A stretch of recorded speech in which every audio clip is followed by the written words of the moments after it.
Dear students, welcome to my channel, Dr. V.R. Pudili, Professor of Management and Economics. In this video, I am dealing with Law of Returns to Scale. Law of Returns to Scale, long run analysis of production function. Production function in long run exhibits law of returns to scale. In the long run, all factors of production are variable. Accordingly, the scale of production can be changed by changing the quantity of all factors of production. Let us now define law of returns to scale. First definition: the percentage increase in output when all inputs vary in same proportion is known as returns to scale. Second definition: returns to scale relates to the behavior of total output when all inputs are varied and is a long run concept. There are three possible types of returns to scale, namely 1. Increasing returns to scale, 2. Constant returns to scale, and 3. Diminishing or decreasing returns to scale. Let us now define these scales one after the other. Increasing returns to scale. Output increases by a greater proportion than the increase in inputs. In other words, percentage increase in output is greater than percentage increase in inputs. Decreasing returns to scale. Output increases by a lesser proportion than the increase in inputs. In other words, percentage increase in output is lesser than percentage increase in inputs.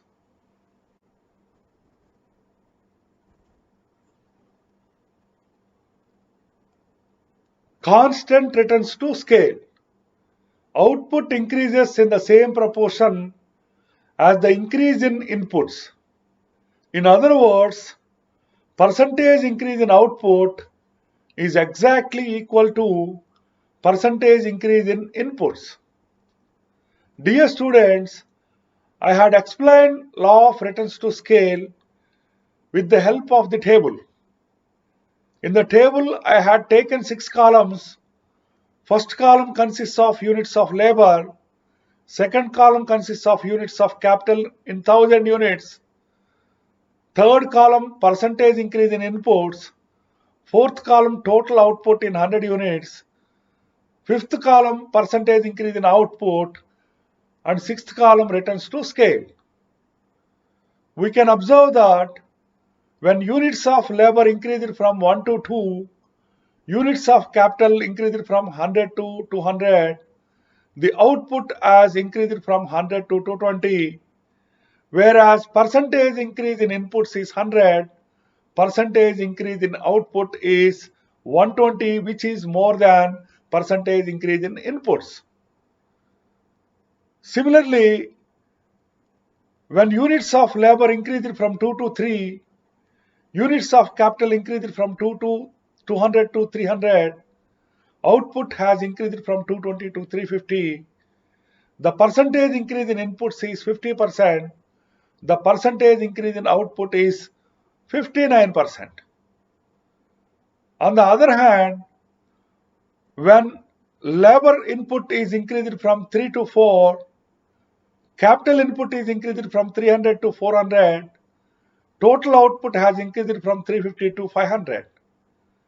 The percentage increase in inputs is 33.3 and the percentage increase in output is 42.9. Thus, I had calculated percentage increase in inputs and percentage increase in output. We can observe that there are three kinds of returns to scale in this table. Increasing returns to scale can be observed where percentage increase in output is more than the percentage increase in inputs.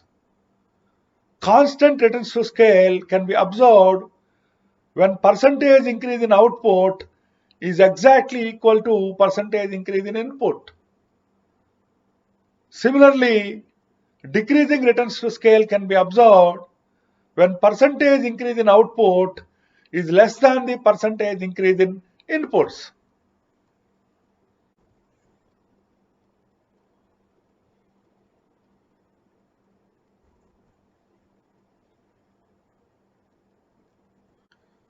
Dear students, in this slide, I had explained returns to scale with the help of isoquants.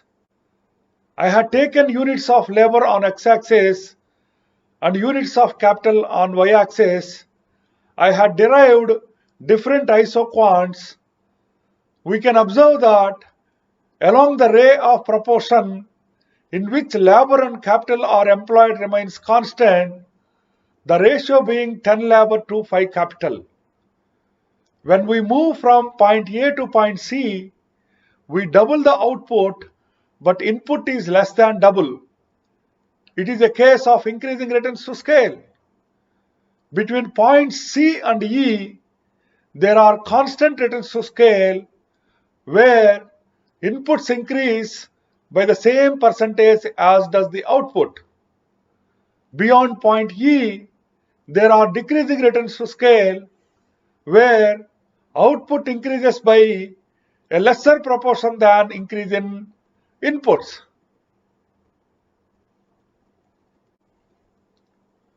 Dear students, in this slide, I had explained law of returns to scale in terms of marginal product.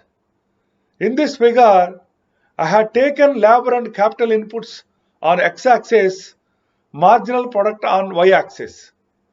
In case of increasing returns to scale, marginal product increases when inputs are increased. In case of constant returns to scale, marginal product remains constant when inputs are increased. In case of decreasing returns to scale, marginal product decreases when inputs are increased. Dear students, in this video, I had explained law of returns to scale with the help of table and also with the help of isoquants figure and marginal product figure.